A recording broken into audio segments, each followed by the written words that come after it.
ভাই ওরা যে ভিক্ষা দেয় না, যে কদিন ধরে কিছু খাই না। ওই মিয়া তোমার তো শরীর মিয়া সুস্থ মিয়া, তুমি কি আর ভিক্ষা করো? হ্যাঁ যাও নিকালো এসে যাও আগো। ভাই আমার কিছু ভিক্ষা দেন না, 6 মাস ধরে কিছু খাই না। কি ভিক্ষা?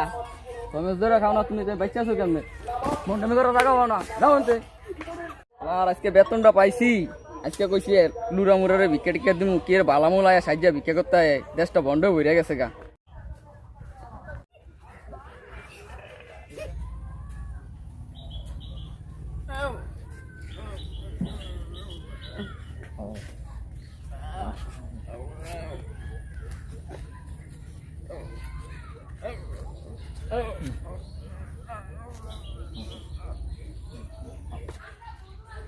না এতদিনের মনে একটা কাজের মতো কাজ করছি, একটা লুরারে শেষ পর্যন্ত ভিক্ষাটা দিছি না। 1000 টাকা কামাইলাম, তো ধরা পড়া যাবো না, ধরে দিব।